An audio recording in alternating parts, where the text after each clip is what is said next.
नमस्कार दोस्तों, मैं अशोक वर्मा। आप देख रहे हैं टीवी 20 न्यूज। बने रहिए हमारे साथ।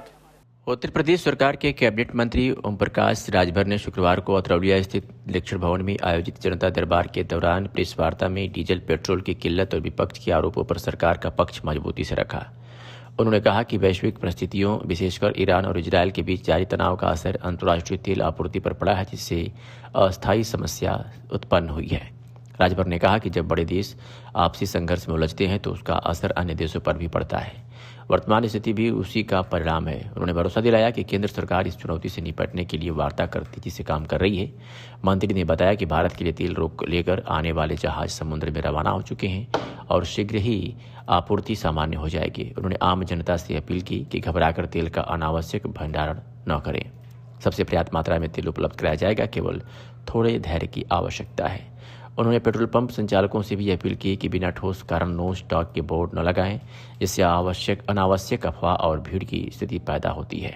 समाजवादी पार्टी के राष्ट्रीय अध्यक्ष अखिलेश यादव द्वारा मिट्टी के चूल्हे को लेकर किए गए ट्वीट पर प्रतिक्रिया देते हुए राजभर ने इसे सफेद झूठ करार दिया। कहा, अगर जांच किया जाए तो घर में 10 सिलेंडर मिलेंगे। उन्होंने कहा कि विपक्ष जनता को गुमराह करने की कोशिश कर रहा है। जिनके घरों में गैस सिलेंडरों की कमी नहीं है, वे आम जनता के नाम पर भ्रम फैला रहे हैं। उन्होंने तंज कसा विपक्ष द्वारा लगाए जा रहे इस आरोप को कि सरकार जानबूझकर किल्लत पैदा कर रही है, मंत्री ने पूरी तरह निराधार बताया। उन्होंने कहा कि सरकार का उद्देश्य आम जनता को राहत देना है, न कि संकट उत्पन्न करना। राजभर ने कहा कि प्रधानमंत्री नरेंद्र मोदी लगातार अंतर्राष्ट्रीय स्तर पर संवाद कर रहे हैं ताकि वैकल्पिक स्रोतों से तेल आपूर्ति सुनिश्चित की जा सके। प्रेस वार्ता के दौरान मंत्री ने स्पष्ट किया कि मौजूदा संकट वैश्विक कारणों से उत्पन्न हुआ है और सरकार युद्ध स्तर पर काम कर रही है। उन्होंने जनता से संयम बनाए रखने और अफवाहों से बचने की अपील की।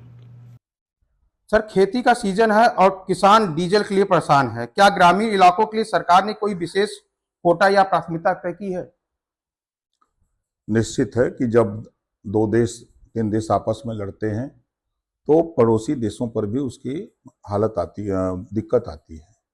क्योंकि ईरान और इजराइल, अमेरिका जैसे देशों से तेल और गैस आते हैं, लड़ाई की वजह से वो बंद हो गया है।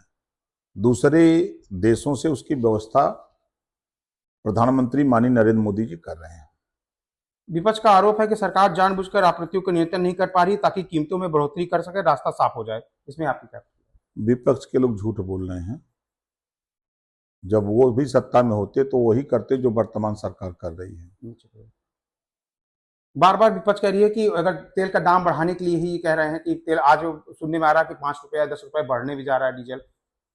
भाई, जब तेल की आमद कम होगी, खपत ज़्यादा होगी, तो निश्चित है कि तेल का दाम बढ़ेगा। तो तेल की किल्लत है, लोगों को धैर्य रखना चाहिए, धैर्य से काम करें और जितना जिसको उपयोग है उतना उपयोग करें।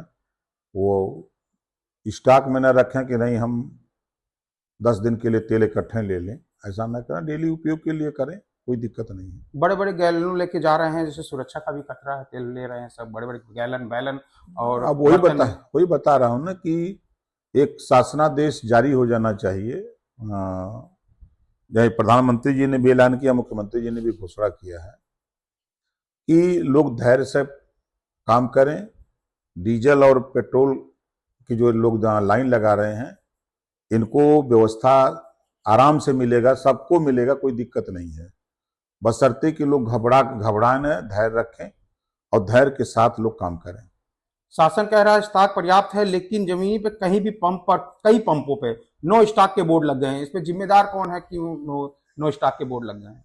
देखिए, जो पेट्रोल पंप मालिक हैं, जब अक्सर मैं देखा करता था कि जब पर्याप्त तेल सुलभ रहता था तब भी उनके यहाँ टैंकर तेल का न पहुंचने की वजह से भी बोर्ड लगा देते थे कि तेल नहीं है, जब कोई आपद विपत नहीं थी। आज तो मुसीबत का सामना, जो युद्ध हो रहा है उसका सामना करना पड़ रहा है। मंत्री जी, आप हमेशा पिछड़ों, जो वंचितों की राजनीति करते हैं। सबसे ज्यादा मार इस वक्त दिहाड़ी मजदूरों पर पड़ रही है, जिन्हें गैस के लिए और पेट्रोल के लिए दिहाड़ी छोड़कर लाइन लगाना पड़ रहा है। क्या सरकार के पास इन देरी को खत्म करने का कोई ठोस प्लान बनाया गया है कि किस तरीके से इस लोग जो लाइन लगा रहे हैं 3-4 घंटे? निश्चित है कि जो और हमारे देश है जहां से तेल और गैस पैदा होता है वहाँ से तेल और गैस लाने की व्यवस्था सरकार कर रही है और कई जगहों से तेल भारत आने के लिए चल चुका है, क्योंकि समुद्री जहाज से तेल आता है तो उस समुद्री जहाज से आने में थोड़ी दिक्कत हो रही है। दिक्कत ये कि टाइम लग रहा है।